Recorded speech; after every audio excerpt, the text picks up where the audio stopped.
अस्सलाम वालेकुम everyone, welcome back to हमारे ब्लॉग्स। कैसे हैं आप लोग सब? उम्मीद करते हैं आप लोग सब खैरियत से होंगे, खुश होंगे और अपने घरों पे सेफ होंगे। तो क्या चल रहा है भाई आप लोग की लाइफ में? ये तो जैसे कि आप देख रहे हैं सहरी का टाइम है और तकरीबन 3 बजे का टाइम है। दूध उबालने के लिए रख दिया था और मैं जल्दी से आ गई थी किचन में। इन लोगों को सबको आवाज़ दी और मैं सबसे पहले किचन के अंदर दाखिल हो गई थी क्योंकि जोया सबसे पहले उठ गई थी। हाँ। असल में हम लोग सो गए थे क्योंकि बहुत ज़्यादा थके हुए थे, शॉपिंग करके आए थे। और फिर ये भी था कि अचानक से हमें पता चला था कि भाई चांद हो गया है। हाँ। और फिर हम ज़्यादा कुछ कर भी नहीं सकते थे क्योंकि हमारे घर में गैस नहीं आ रही थी उस वक्त ना।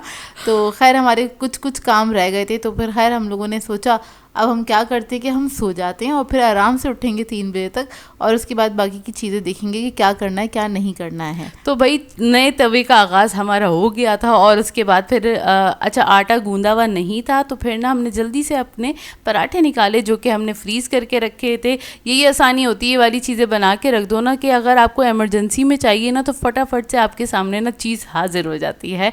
तो ना इसको क्या करना है, डायरेक्ट निकाल के सेक लेना है और उसके बाद थोड़ी सी जब में लगे थोड़ा सॉफ्ट हो गया है तब आप ऑयल डाल के उसको सेक लें, या तो थोड़ी सी चित्ती आ जाए, मतलब इस पे जो क्या मतलब ब्राउन स्पॉट्स आने लगते हैं ना, कलर आने लग जाए इसके ऊपर, तो क्या कहते हैं तब आपने इसके ऊपर तेल या फिर घी डाल के इसको सेक लेना है। और बहुत ज़्यादा तेल और घी नहीं डालिएगा। मैंने तकरीबन 1 टीस्पून के बराबर डाला था, ज़्यादा नहीं डाला था इसके अंदर। और वाह देखिए हमारे तवे के बराबर के पराठे नहीं है, ये अपनी मर्जी के बराबर के पराठे क्योंकि हमने बेल के रखे वरना मैंने बोला अम्मी ये देखिए बहुत बड़ा तवा है, अब ये ने बड़ा वाला तवा लिया है, कभी ये ना कीजिएगा कि आप जोश में ना इतने बड़े पराठे बनाने लगे, इसलिए हमने ना छोटे पराठे बना के रख दी और बाकायदा हमने इसको तोल के ना 100 ग्राम का एक पराठा है हमारा। खैर ये हम लोगों ने पराठे सेक लिए थे और सहरी में हम लोगों ने सोचा था हम शामी कबाब निकाल लेंगे और अंडे फ्राई कर लेंगे। एक्चुअली अम्मी ने चढ़ाया हुआ था कीमा पकाने के लिए सहरी के लिए ना, लेकिन वो अनाउंसमेंट हो ही नहीं रही थी। तो अम्मी भी थोड़ी सी ना आप कह रहे हैं क्योंकि वो भी थकी हुई थी जाहिर से बात है। तो ना अम्मी ने कहा अभी तक तो अनाउंसमेंट हुई नहीं है ना। लेकिन फिर ये हुआ हमारी कुछ 9 साढ़े 9 बजे के करीब ना गैस चली गई थी। नॉर्मली इतनी जल्दी नहीं जाती है लेकिन कभी कभार चली जाती है। तो चली गई थी तो हमारा कीमा भी रेडी नहीं हुआ था। तो अम्मी से हमने कहा कोई बात नहीं अभी अनाउंसमेंट तो हुई नहीं, इसको आप फ्रिज में रख दें, सुबह में रेडी कर लेगा खाने के लिए ना। अम्मी ने कहा चले ठीक है। लेकिन बाद में हो गई अनाउंसमेंट, फिर अम्मी को हुआ कि यार हम सहरी में क्या खाएंगे। तो हम लोगों ने कहा शामी कबाब हैं, पराठे हैं, अंडे हैं, घर में कुछ भी खा लेंगे ना। तो हम लोगों ने यही सोचा था कि हम यही खाएंगे। यहाँ पर जोया फेनिया और खजली को बॉक्स में करके रख रही है। तो हम लोग इसी तरह से करते हैं, एक एक पैकेट खोलते हैं। वैसे फेनियों का सिर्फ एक ही पैकेट ख़त्म हो पाता है हमारे घर में पूरे रमज़ान में। ये दूसरा खुलता है और बस उसकी शुरुआत होती है, वो ख़त्म नहीं हो पाता और इतना ही खाया जाता है, डेली बेसिस पे नहीं खाया जाता क्योंकि बहुत हैवी होती है। लेकिन पहले दिन की जो सहरी होती है ना उसमें ये होता है सारी चीज़ें होनी चाहिए ना, अच्छे से हम लोग ना एहतमाम करते हैं, मतलब बाकायदा हमारी है ना एहतमाम होता है कि हर दिन नहीं होता। लेकिन पहले जो सहरी होती है ना, पहली वाली सहरी, उसमें थोड़ा सा एहतमाम होता है कि हर चीज़ होनी चाहिए। तो बस ये वाली सारी चीज़ें हम लोग कर रहे थे और शामी कबाब फ्राई कर लिए थे, अंडे भी फ्राई कर लिए थे हम लोगों ने कि जिसने अंडे खाने वो अंडे खा लें, जिन्होंने शामी कबाब खाने वो शामी कबाब खा लें। और फिर दस्तरखान हमने लगा लिया था। फिर दस्तरखान पे बैठ के फटाफट से मैंने ये बाउल अपना तैयार किया। अपना नहीं, खाली हम एक ही बाउल तैयार करते हैं, उसी के अंदर ना सबको जिसको चखना होता है ना, फेनिया हो या खजला हो तो वो चख लेते हैं। तो बस चीनी थोड़ी सी ऐड की है, दूध ऐड किया है, इसमें मैं फेनिया डाल दूँगी हस्बी जायका या हस्बी ज़रूरत तो वो ऐड करके फिर से छोड़ देंगे। उसके बाद हम इंजॉय करेंगे अपनी सहरी। और आप लोग बताइएगा कि आप लोगों ने अपने फर्स्ट रोज़े की सहरी में क्या खाया था और क्या इमरजेंसी वाली आप लोगों की सहरी थी या पहले से तैयारी थी? हाँ इत्मीनान वाली थी। खैर तैयारी तो थोड़ी बहुत हमारी भी थी पहले से, लेकिन ये ना वो अचानक पता चलती है। खैर जैसा भी था बहुत अच्छे से हो गया सब कुछ और हमारी सहरी वगैरह रेडी हो गई थी।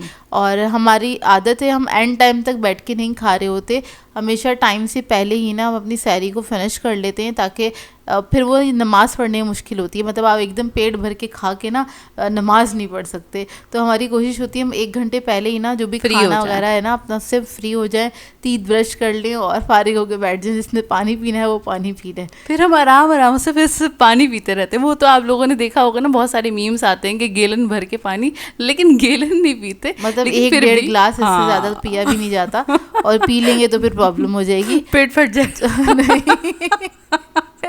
कार्टून चल रहा है।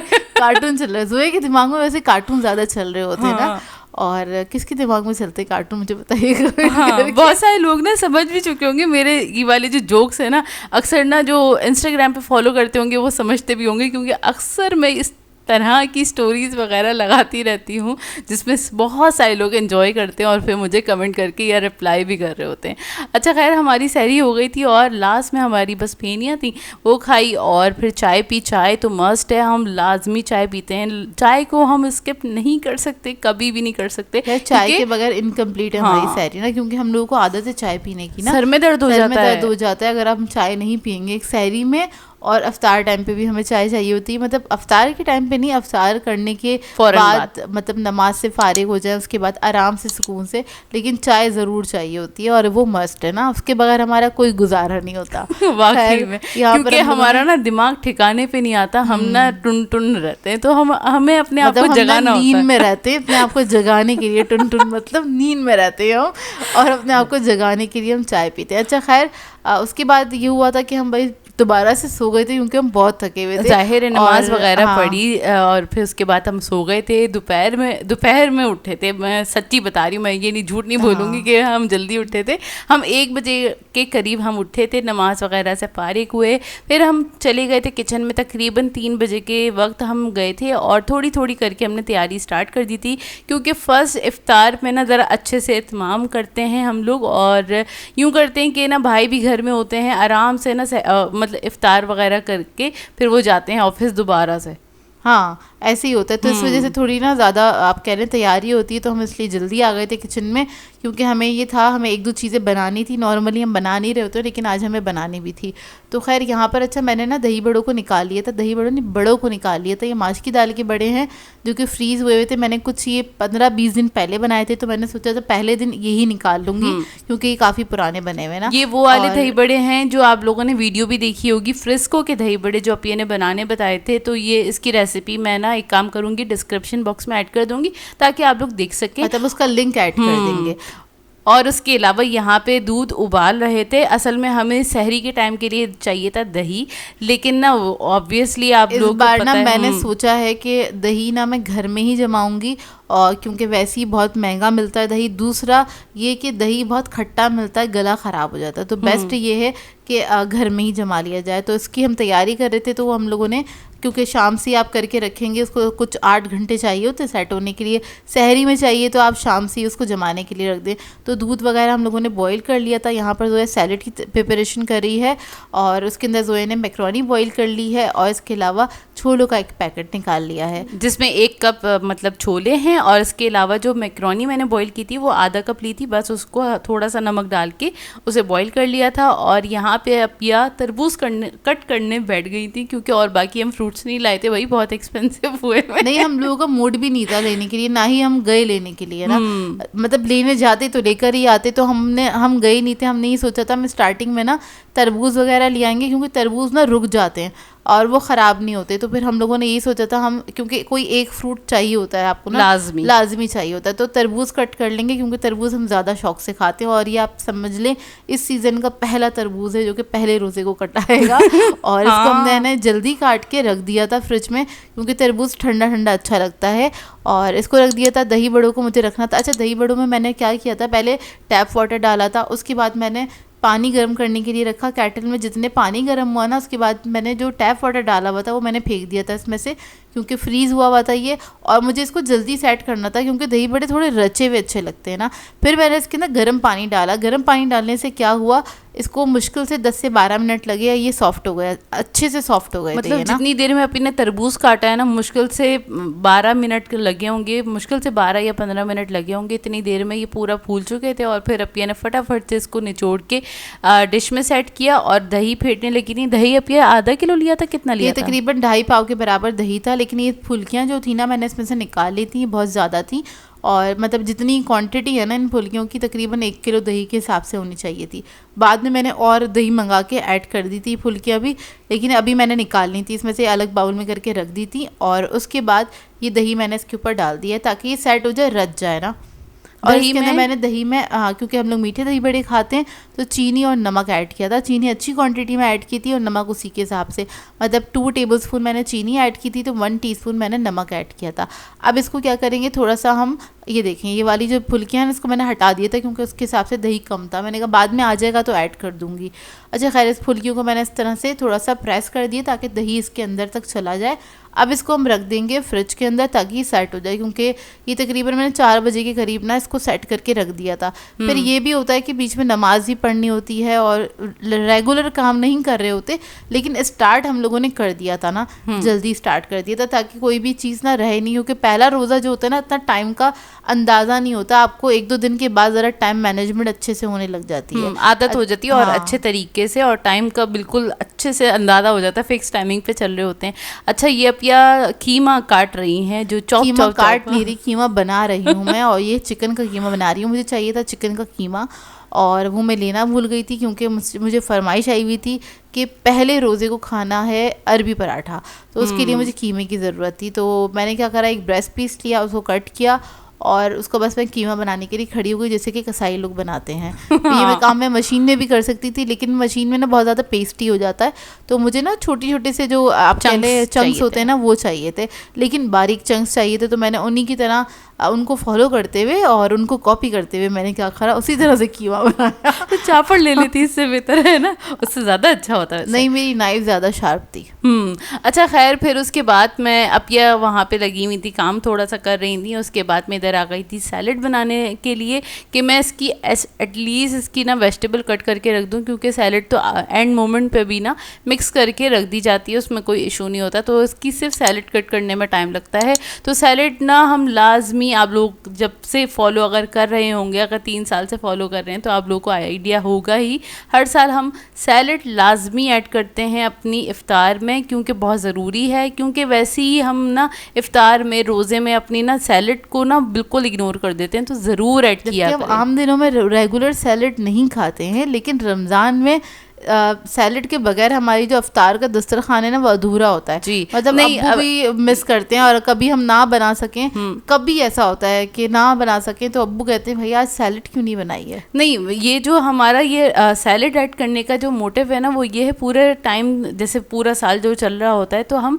सैलेड तो नहीं ना खा रहे होते, लेकिन हम टिंडे और पता नहीं क्या क्या सब्जियां तो खा रहे होते हैं ना। हाँ वाकई, लेकिन रमज़ान में नहीं खा रहे होते। दूसरा ये, रमज़ान में आपकी बॉडी डिटॉक्स हो रही होती है, और क्या कहते हैं, आपको चाहिए अपनी डाइट में थोड़ा बहुत कुछ हेल्दी ऐड करें। और अभी आप लोग देखेंगे, बोलेंगे मारिया आप तुम इतनी हेल्दी उसकी बात कर रही हो, खुद फ्राइंग चीज़ें खा रही हो, तो यार ये आपको सिर्फ 1-2 दिन ही नज़र आएंगी, उसके बाद ये फ्राइंग चीज़ें भी नज़र नहीं आएंगी हमारे दस्तरखान पे आपको इंशाल्लाह। अच्छा देखते हैं। अच्छा क्या कहते हैं, क्या किया था यहाँ पे, अब ये टमाटर कट कर रही थी क्योंकि अरबी पराठे के लिए मिक्सचर बनाना था, उसकी फिलिंग बनानी थी, और साथ में मैंने सैलेड कट करके रख ली थी। मैं आपको बता दूंगी कौन कौन सी सैलेड लिए, बाद में बताती हूँ। अच्छा, यहाँ पे अपिया ने थोड़ा सा ऑयल लिया था, तकरीबन 2 टेबलस्पून के बराबर ऑयल लिया है। फिर जिंजर गार्लिक पेस्ट ऐड किया है 1 टीस्पून या 1 टेबलस्पून, 1.5 टीस्पून के बराबर मैंने जिंजर गार्लिक पेस्ट ऐड किया। अब इसके अंदर मैं चिकन का कीमा ऐड कर दूंगी, तो मैंने खुद अपने हाथों से बनाया था, और वो ऐड करने के बाद उसको मैं इतना कुक करूंगी कि वाली फीलिंग आई थी। हाँ, नहीं वो वाली फीलिंग तो नहीं आई, मुझे नहीं क्या पता उनको क्या फीलिंग आती होगी कीमा बनाते हुए यार। खैर मुझे मज़ा आ रहा था, क्योंकि लूज हाथ से बस आपने नाइफ को ना चॉप करते चले जाना है, बगैर ये सोचे हुए कि टेढ़ा मेढ़ा तो नहीं कट रहा, सही है ना। तो बड़ा आसान है इसको बनाना, बच्चे भी बना लेंगे। खैर उनके हाथ में नाइफ नहीं दीजिएगा। खैर यहाँ पर मैं ना कीमे को मैं फ्राई कर रही थी। इसको इतना पकाएंगे कि इसका कलर चेंज हो जाए, और कलर चेंज क्या होगा, इसका कलर भी चेंज होगा, साथ साथ कीमा जो चिकन है वो अपना पानी रिलीज़ करेगा और इसी के अंदर गल भी जाएगा। और इतने में अपिया को याद आया कि काली मिर्चें अभी तक जोया पीस के नहीं दी तुमने, मुझे काली मिर्चें इसमें ऐड करनी है। तो फटाफट से मैं आ गई थी, मैंने बोला चलो मैं इसमें पीसती हूँ, और साथ साथ आपको इसका रिव्यू भी दे देती हूँ। जो ये हम लेकर आए थे कॉफ़ी ग्राइंडर, और इसका रिव्यू भी चला जाएगा, और मैं खुद भी फर्स्ट टाइम ही चला के देख रही थी। और अच्छा, ये वाली जो मशीन्स होती हैं ना, तो इनमें जो एहतियात होती है ना, वो ये होती है कि एकदम दबा के ना रखें, थोड़ा हल्के हल्के हाथ से प्रेस करते जाएं और फिर उसे लूज करते जाएं। चंद सेकंड के लिए आपने प्रेस करना है उसके बटन को, और उसके बाद छोड़ देना है। मतलब इसी तरह से आपने 3 से 4 बार करेंगे तो आपकी काली मिर्चें पिस जाएंगी, या गरम मसाला कुछ भी पीसना चाहे वो नहीं, पिस जो जाएगा। ये मैं बात बताना चाह रही थी वो इसलिए बताना चाह रही थी, अक्सर लोग बताते हैं कि कहते हैं कि हमारी मशीन जल गई, या हमारे ब्लेंडर ग्राइंडर या जितनी ये वाली मशीन्स होती हैं बहुत जल्दी ख़राब हो जाती हैं। तो थोड़ी एहतियात से अगर इस्तेमाल करेंगे ना तो आप लोगों की मशीन्स जितनी हैं सालों साल चलेंगी, और एहतियात करेंगे तो यही होता है कि फिर अच्छी चलती हैं। खैर मुझे तो बहुत अच्छी लगी, और जितनी मुझे काली मिर्च मोटी या जिस तरह की चाहिए थी उस हिसाब से मैंने उसे चलाया। बस 4 से 5 बार उसे मैंने प्रेस किया और ये बारीक सा इसका पाउडर बन के तैयार हो गया था। मैंने अपिया को जल्दी से काली मिर्चें दी तो अपिया ने इसके अंदर ऐड करी। तो काली मिर्चें कितनी गई हैं अपिया? तकरीबन 1 टीस्पून के बराबर, और 1.5 टीस्पून मैंने रेड चिली पाउडर ऐड किया है। सॉल्ट ऐड करेंगे इसमें हस्बे जायका, 1 टीस्पून से थोड़ा सा कम ऐड किया था क्योंकि इसके अंदर वेजिटेबल्स भी जानी थी। और इसके अंदर मैंने ऐड किया है ज़ीरा पाउडर ना। उसके बाद गरम मसाला ऐड किया 1/2 टीस्पून के बराबर, और इसको बस मिक्स कर लेंगे अच्छी तरीके से। मिक्स करने के अच्छा, बाद इसके अंदर ना मैंने 2 डली प्याज की काट के रखी थी, और एक बड़े साइज़ का टमाटर था जिसके मैंने बीज निकाल दिए थे, और उसको मैंने कट कर लिया था क्यूब्स में, छोटे छोटे क्यूब्स में। इसके अंदर जाती है ग्रीन आनियन, यानी कि जो हमारी आल की प्याज होती है, स्प्रिंग आनियन जो होती है वो जाती है। वो मेरे पास नहीं थी, हाँ हरी प्याज वो मेरे पास नहीं थी तो मैंने नहीं ऐड करी, लेकिन ज़रूर ऐड कीजिएगा क्योंकि उसका आप कह लें इम्पॉर्टेंट जो इंग्रेडिएंट है ना वो हरी प्याज है ना, वो ज़रूर ऐड कीजिएगा। खैर मेरे पास नहीं थी तो मैंने नहीं ऐड करी। यहाँ पर बस मैंने नॉर्मल प्याज ऐड करी और उसको बस इतना सौते किया कि उसका कलर चेंज हो गया। उसके बाद मैंने टमाटर ऐड कर दिया। लास्ट में ऐड करेंगे इसके अंदर हरा धनिया, हरी मिर्ची वगैरह भी ऐड कर सकते हैं। अच्छा, जब मैंने अपने चैनल पे बनाया था जो इसका ऑथेंटिक तरीका है वो ये है कि जब हम मांडा में रखते हैं ना इस कीमे को, तो हम सेंटर में ना अंडा एक तोड़ के डाल देते हैं और फिर उसको हम पैक कर देते हैं, उसका पूरा एनवेलप बना लेते हैं। देन उसके बाद हम इसको फ्राई करते हैं। अब यहाँ पर क्योंकि ज़ाहिर सी बात है रोज़े का टाइम था तो मैंने इसको शॉर्ट करने के लिए सोचा मैं अंडे इसी के अंदर ऐड कर देती हूँ, क्योंकि मैंने ये सोचा था इसका एनवेलप मैं बना के रख दूँगी, जब अफ्तार का टाइम करीब आएगा तभी मैं गरम गरम इसको सेक लूँगी, क्योंकि इसको सेकने में ज़्यादा टाइम नहीं लगता है। तो मैंने क्या करा, 2 अंडे लिए, इसी के अंदर डाल दिए और इसी के अंदर मैंने मिक्स कर दिए। ये भी तरीका सही है, लेकिन ऑथेंटिक वे मैंने अपने चैनल पे ही बताया हुआ है कि उसके अंदर आपने कच्चा अंडा ही ऐड करना है। तो और क्यों नहीं ऐड किया वो भी मैंने आपको रीज़न बता दिया, क्योंकि उसको मुझे ना ये था कि मैं इसको बना के रख दूँगी लिफाफा इसका, तो आसानी हो जाएगी मुझे, ताकि जब मतलब वो ना रोज़ा अफ्तार का टाइम होगा मैं उससे थोड़ी सी देर पहले इसको फ्राई कर लूँगी ताकि हम गरम गरम इसको सर्व कर सकें। और मुझे लग रहा था कि अंडा चिपक रहा है तो मैं ना ऑयल डालने लगी थी और मैं इतनी बेवकूफ़ खाली बॉटल को उल्टा करके चेक कर रही थी, मुझे रियलाइज़ ही नहीं हुआ कि बॉटल खाली हो गई थी। फिर अपी ने बोला चलो सही है, उसी में मैंने भून लिया, छोड़ दो। जो आपने मतलब देखा होगा नहीं थी मुझे इसकी ऑयल की, मैंने कहा मैं थोड़ा सा ऑयल ऐड कर देती हूँ। मैंने देखा नहीं था, बॉटल में ऑयल था नहीं। अच्छा खैर रिफिल कर देना उसको। हाँ सारी ये वाली देखी, सारी ये वाले काम मेरे होते हैं, रिफ़िल कर देना, ये पीस देना, वो कर देना, वो कर देना, साइड वाले सारे काम मेरे होते हैं। अच्छा खैर उसके बाद फिर ना दूध जो कि बॉईल कर लिया था, और ना दही बनाने के लिए ये होता है कि वो नीम गर्म दूध होना चाहिए, तभी आपका दही अच्छा सा बन के तैयार होता है ना अपिया? जी बिल्कुल। हाँ, तो खैर इसको निकाल लिया था कूंडे में, और इसकी बलाई मैं पहले रोकने की कोशिश कर रही थी। अपी ने बोला नहीं नहीं बलाई ऐड कर दो, इससे ऊपर जो बलाई आएगी वो अच्छी आएगी।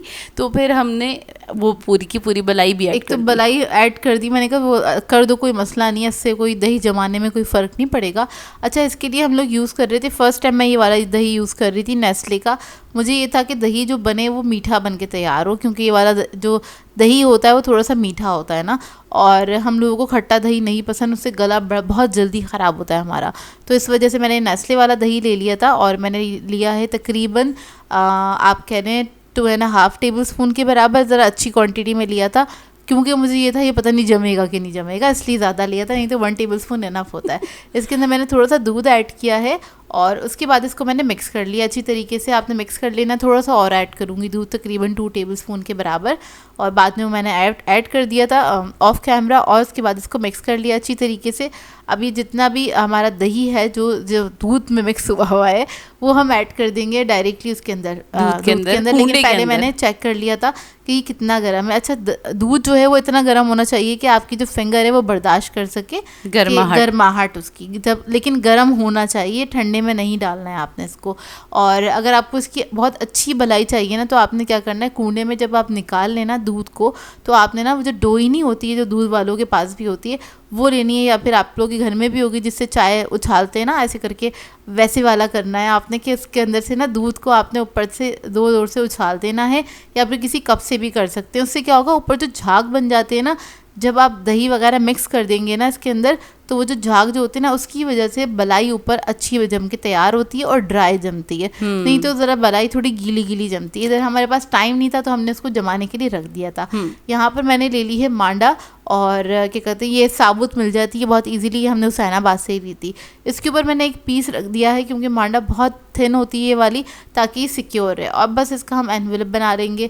एक साइड से फोल्ड किया है, इसके ऊपर हम लगाएंगे थोड़ी सी स्लरी, यानी कि मैदे और पानी का मिक्सचर, इसको फोल्ड कर देंगे। और उसके बाद हम दोबारा से यही प्रोसेस करेंगे कि इसके ऊपर स्लरी लगा लेंगे और साइड से फोल्ड कर देंगे। अच्छा, इसको मैंने थोड़ा सा छोटा किया था, नहीं तो बहुत बड़ी बन के तैयार होती हैं और वो बहुत ज़्यादा बड़ी अच्छी नहीं लगती। तो मुझे ये था कि मैं बहुत ज़्यादा बड़ी भी नहीं बनाऊंगी, बहुत ज़्यादा छोटी भी नहीं बनाऊंगी, लेकिन ये मैंने बड़े साइज़ की बनाई थी क्योंकि जो कीमा था ना, मतलब 1 पाव कीमे का जो मिक्सचर बना था, मैंने सिर्फ 2 पराठे के अंदर ऐड किया है। मतलब सारा आधा इसके अंदर ऐड कर दिया था, आधा मैंने दूसरे वाले में ऐड कर दूंगी। तो बस ये हमारी अरबी पराठे का जो ये एनवलप है, ये वो बन के तैयार हो जाएगा। फिर जब फ्राई करना होगा तो उसके हिसाब से आप ये फ्राई कर लेंगी। इस तरीके से ही बना सकते हैं। और जो कच्चे अंडे वाला, अच्छा कच्चे अंडा जब ऐड करते हैं ना, तो उसमें ये होता है कि वो पूरा का पूरा सेपरेट, मतलब पूरा स्प्रेड हो जाता है और वो ना पूरा कीमा पकड़ लेता है अच्छे तरीके से। उसमें ना बाइंडिंग अच्छी होती है कीमे की। लेकिन ये वाले में थोड़ा सा माइनस पॉइंट ये था, जब इसको हमने कट करके सर्व किया था ना, और थोड़ी देर के बाद जब जिसने भी खाया, जाहिर सी बात है फ़ौरन से तो खाया नहीं जाएगा ना, तो ना वो कीमा निकल के गिर रहा था। लेकिन जब आप इसमें कच्चा अंडा डालते हैं तो वो कीमा गिरता नहीं है, वो सेट रहता है उसके अंदर। जैसे पाए होती है ना, इसी तरह बिल्कुल फिक्स हो जाता है और बिल्कुल ना स्प्रेड हुआ लेयर बन जाती है उसके अंदर। अच्छा, खैर हम लोगों ने यहाँ पे निकाले थे समोसे। और वैसे तो हम कोई एक ही चीज़ निकालते हैं हमेशा की, हमारी आदत है, क्योंकि इतना कुछ खाया नहीं जाता और भाई घर पे थे तो इस वजह से हमने ज़्यादा निकाला। ऐसा नहीं है कि भाई सारा कुछ खा लेते, एक ही होता है कि यार घर में सारे मेंबर्स होते हैं, तो जितनी चीज़ें हैं ना, मतलब अच्छे से ज़रा आप दस्तरखान को सजा लें तो अब घर वाले भी थोड़ा सा ना इम्प्रेस हो जाते हैं, खासकर भाई लोग इम्प्रेस होते हैं और कोई हो या ना हो ना। खैर यहाँ पर हमने समोसों को फ्राई करने के लिए रख दिया था और हुआ कुछ हमारे साथ ऐसा। अच्छा, ये क्या कहते हैं, उसका हैगा मिक्सचर, क्या कहेंगे इसको, पकोड़े का मिक्सचर अम्मी ने बना के तैयार कर दिया था। और अच्छा, पकोड़े कह रही हूँ, सॉरी, जब समोसे फ्राई करने मैंने डाले थे, मैंने दिखा दिया था कि वो उसी टाइम मतलब हार्ड थे और इसी फॉर्म में ही डाल देते हैं उसे फ्राई करने के लिए। और यहाँ पे निकाल लिए थे हमने टिक्का रोल, और इसको भी इसी तरीके से जब ये हार्ड होंगे ना, मतलब डीफ्रॉस्ट नहीं करते, कोई सी भी फ्रोज़न चीज़ हो उन्हें डीफ्रॉस्ट नहीं करना चाहिए, आपने फ़ौरन से ऑयल में ऐड कर देना है और मीडियम उसकी जो आँच होती है ना, मीडियम कर देनी है ताकि वो आराम से अच्छे तरीके से पक जाए, अंदर तक पक जाए। ऐसा ना हो कि ऊपर ही कलर आ जाए और वो ना क्या कहते हैं अंदर से फ्रोज़न ही रह जाए, सम टाइम ऐसे हो जाता है। अच्छा, इधर हुआ ये कि जैसे ही मैंने ना इधर ये जो हमारा पराठा था इसको हमने फ्राई करने के लिए रखा और साथ साथ हमने रोल भी फ्राई करने के लिए रख दिए, तो हमारी गैस जो थी ना वो चली गई थी।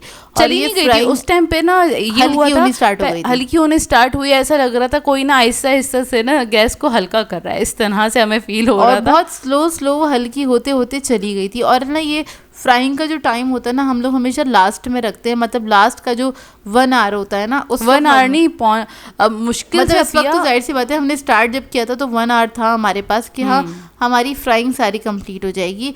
और बस सिर्फ समोसे ही फ्राई हो पाए थे। उसके बाद ये देखें, ये बेचारा फ्राई होने की कोशिश कर रहा है लेकिन हो नहीं रहा ना। इसको मैं बार बार चेक कर रही थी, मुझे नहीं पता था गैस जा चुकी है ना।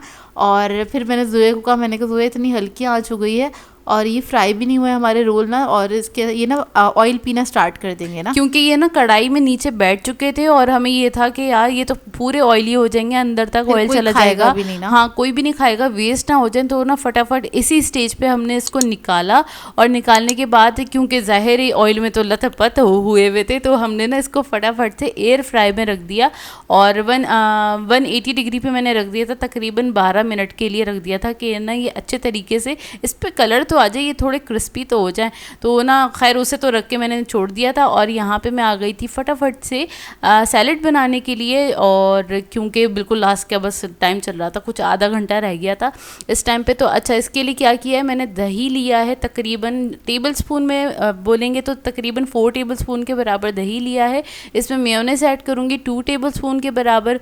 इसमें जाएगा मस्टर्ड सॉस थोड़ा सा तकरीबन हाफ़ टी स्पून, और 1 टीस्पून मैंने डाला था हॉट सॉस, थोड़ा सा नमक जाएगा, थोड़ी सी काली मिर्च जाएंगी, और जाएगी इसमें आइसिंग शुगर। अगर आप लोग चाहें तो साबुत जो चीनी होती है वो भी ऐड कर सकते हैं, बस उसे अच्छे तरीके से आपको मिक्स करना पड़ेगा। और चाहें तो हनी भी ऐड कर सकते हैं अगर थोड़ा सा वो चाहते हैं थोड़ा सा हेल्दी। वैसे इसमें मेयोनेज़ ऐड हो गया तो ये हेल्दी रही नहीं वैसे नहीं, मेयोनीज इसमें सिर्फ 2 टेबलस्पून गया है, और अगर 6 लोग खा रहे हैं और 2 टेबलस्पून मेयोनीज जा रहा है तो कोई मजायका नहीं, खा सकते हैं। हाँ, खा सकते चलता हैं, है, इतना तो चलता है। और अच्छा, ये हो जाएगा, ये फिर मिक्स होगी, ये होगी हमारी ड्रेसिंग। और इसके अंदर जो वेजिटेबल मैंने ऐड की थी वो की थी मैंने 2 तरह की कैबेज ऐड की थी, मतलब जो वाइट वाली नॉर्मल कैबेज होती है, इसके अलावा मैंने पर्पल वाली कट करके रखी थी। इसके अलावा खीरा कट किया था। और जितनी सैलड हम कट करते हैं ना सैलड बनाने के लिए, कोई सी भी आप सैलड बना रहे हो ना, तो कोशिश किया करें उन सब के कट सेम होने चाहिए, तभी ना वो खाने में मज़ा भी आता है, और उसकी ना एक तो देखने में भी मज़ा आता है। मतलब वो हाँ। देखने में अच्छी लगती है। पहले इंसान आंखों से खाता है, बाद में मुंह में जाता है, तो दिखने में भी अच्छा लगता है। वो इवन साइज़ होता है, ज़रा अच्छा लगता है। अच्छा, हमारे पास चने भी थे ना, वो बहुत छोटे साइज़ के चने थे, और मैक्रोनी भी इत्तेफाकन वो बारीक वाली मैक्रोनी रखी हुई थी। हाँ। तो मैंने वही वाली उसको बॉईल किया था। अच्छा, एक खजूरें जो मैं दिखा रही हूँ, ये आई थी अब्बू के फ्रेंड के घर से, और बाहर की आई थिंक दुबई की हैं, काफ़ी मज़ेदार थी हैं, बहुत मज़ेदार खजूर थी, बहुत बहुत। और इसकी गुठली ना इतनी कोई पतली वाली थी, बहुत मुन्नी सी गुठली निकली थी, और बहुत अच्छी मज़ेदार सी खजूरें थी। तो ये ना आई थी तो हमने रख दिया था कि ये फर्स्ट इफ्तार पे ही हम निकालेंगे। अच्छा जी, हमारी जो सैलड की जो ड्रेसिंग तैयार हो गई थी, तो उसमें मैंने वेजिटेबल्स ऐड करना स्टार्ट कर दी थी। इसमें खीरा भी ऐड किया था। खीरा काफ़ी मज़ेदार सा लगता है ये वाली सैलड में, क्योंकि काफ़ी रिफ़्रेशिंग लगता है ना खीरा, ज़रूर ऐड कीजिएगा। साथ में थोड़ी सी गाजर भी है उसमें, और बस इससे मिक्स करूँगी। और फिर मैंने अपिया से कह दिया था कि मुझे ना वो चने और ये मैक्रोनी इसमें डाल दो, ताकि मैं जल्दी से इसको मिक्स करके इसको रख दूँ दस्तरखान पे। इतनी देर में मैंने ना दस्तरखान भी बिछा दिया था, चादर तो पहले ही बिछा चुकी थी, जो कि गुलटेक्स की थी, आप लोगों ने अभी देखी भी होगी। तो खैर वो बिछा के और हमारा दस्तरखान लगना स्टार्ट हो गया था। ये वाला बस लास्ट मोमेंट वाला जो वो होता है ना, वो इतनी पैनिक उस टाइम पे क्रिएट हो रही होती है कि ना बस जल्द से जल्द ना अजान होने से पहले पहले हम ना दस्तरखान पे बैठ जाएं, बस ये वाला होता है वाकई में। और जब आपको ज़्यादा तैयारी करनी हो तब ज़्यादा होता है। वैसे हम लोग इतनी ज़्यादा तैयारी डेली बेसिस पे करते भी नहीं है, और डेली बेसिस पे बहुत सिंपल सी इफ्तार होती है। अच्छा, यहाँ पर थैंक गॉड हमारे रोल रेडी हो गए थे। और एयर फ्राई में रखने से आसानी ये होती है, अगर आप कोई भी ऑयली चीज़ रख रहे हैं इसके अंदर, कुछ फ्राई करने के लिए रख रहे हैं इसके अंदर, एयर फ्राई करने के लिए, तो जितना भी ऑयल होता है ना इसके अंदर, एक्सेस जितना भी ऑयल है वो सारा निकल के बिल्कुल नीचे बेस में चला जाता है। अच्छा, इसके अंदर ये होता है कि इसकी हीट बहुत ज़्यादा होती है एयर फ्राई की, तो इसकी वजह से इसके अंदर से चीज़ और थोड़ी बहुत बोटियां भी बाहर निकल कर आ गई थी, क्योंकि ये नरम पड़ गए थे बहुत ज़्यादा। इसकी वजह से, एयर फ्राई की वजह से नहीं हुआ था ये। जब ऑयल जो वो कढ़ाई में पीना स्टार्ट कर दिया था ना रोल ने, तो उस टाइम पे ये नरम हुए हुए थे, बिल्कुल नरम हो गए थे। और इसको एयर फ्राई में रखने से ज़ाहिर है वो नरम हो जाते हैं, तो फिर वो डैमेज हो जाते हैं। हाँ। और फिर इसी वजह से इसका जो चीज़ था और इसकी जो चिकन थी वो थोड़ी थोड़ी बाहर निकल आई थी।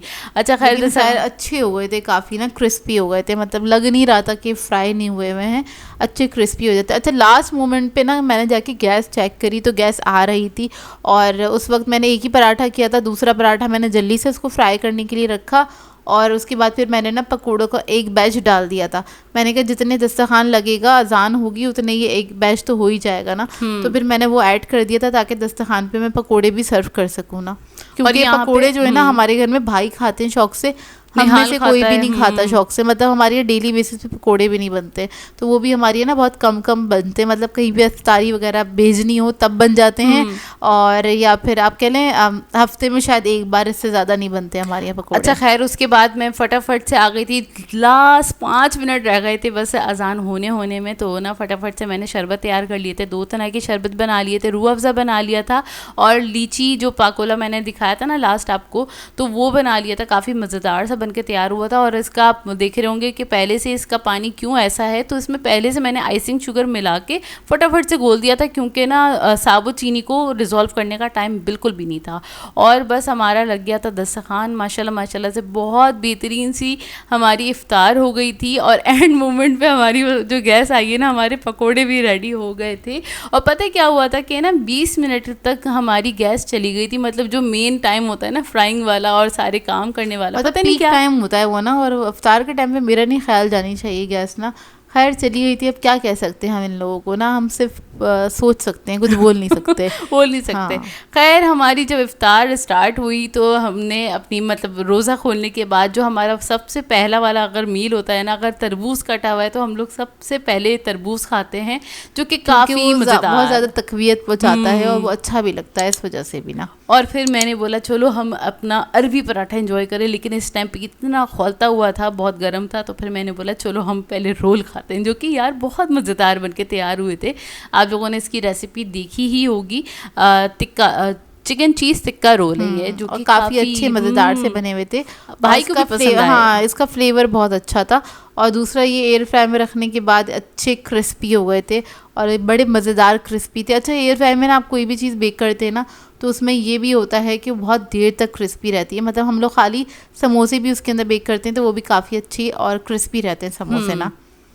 तो जल्दी एयर फ्राई की भी आपके पास रेसिपीज आने वाली हैं। सॉरी, मेरा मुंह थोड़ा सा दुख गया था क्योंकि आज का ब्लॉग काफ़ी लंबा सा बन गया था। और हमारी इफ्तार बहुत मज़ेदार, माशाल्लाह माशाल्लाह बहुत अच्छी। आप लोगों का कैसे गुजरा पहला दिन हमें कमेंट करके ज़रूर बताइएगा। अब ये व्लॉग जब आप लोगों को मिलेगा तो वो सेकंड रोज़ा होगा, और इसी तरह से आप लोगों को हमारे व्लॉग्स मिलते रहेंगे। हम कोशिश करेंगे डेली व्लॉग अपलोड करने की, इंशाल्लाह पूरी कोशिश करेंगे। और इसी तरह सबके दस्तरखान इसी तरह वसी रहें, इसी तरह हरे भरे रहें सबके दस्तरखान, इंशाल्लाह पूरे रमज़ान। बस सब लोगों के लिए दुआ कीजिएगा, क्योंकि ये मंथ इस तरह का है कि आप लोग जो भी दुआ मांगेंगे वो कबूल होगी। तो हम लोगों को अपनी दुआओं में याद रखिएगा, हम भी आप सब लोगों को अपनी दुआओं में याद रखेंगे। अच्छा, खैर हमारी हो गई थी जी इफ्तार। और इफ्तार करने के बाद पहले अच्छा फर्स्ट रोज़े पे ये होता है कि थोड़ा ना इत्मीनान से अच्छा भी उठाते हैं दस्तरखान, लेकिन फिर जैसे ही घड़ी देखते हैं नहीं नमाज़ पढ़नी, फटाफट से दस्तरखान समेटो। उसके बाद फिर नमाज़ वगैरह पढ़ के फ़ारिग हो गए थे। और हम लोग ऐसा करते हैं कि जब ना नमाज़ पढ़ने कोई भी मतलब जा रहा होता है ना फर्स्ट, तो ना क्या कहते हैं, चाय चढ़ा देते हैं। जब तक हम नमाज से फ़ारिग होते हैं हमारी चाय रेडी हो जाती है, सुकून से बैठ के उसके बाद हम चाय पीते हैं। ऐसे ही होता है, ये हमारा रूटीन होता है, ये हमेशा से हमारा रूटीन है। मतलब नमाज के साथ साथ हमारी चाय भी रेडी हो जाती है और हम सुकून से बैठ के चाय पीते हैं। कौन उसके बाद हम रेस्ट करते हैं। हाँ, थोड़ी देर का तो वो तो रेस्ट तो मस्ट है। कौन कौन इफ्तार के बाद चाय पीता है कमेंट करके ज़रूर बताएगा। और बस इसी के साथ कर देंगे आज के ब्लॉग को एंड। आप लोगों ने बताना है आज का ब्लॉग कैसा लगा। अगर अच्छा लगे तो लाइक ज़रूर कीजिएगा, साथ साथ कमेंट करके ज़रूर बताएगा। और अगर चैनल पे नए हैं तो चैनल को सब्सक्राइब करें, साथ साथ बेल आइकन को क्लिक करना नहीं भूलेगा। हम दोनों को अपनी दुआओं में याद रखिएगा। Thank you for watching. अल्लाह हाफिज़।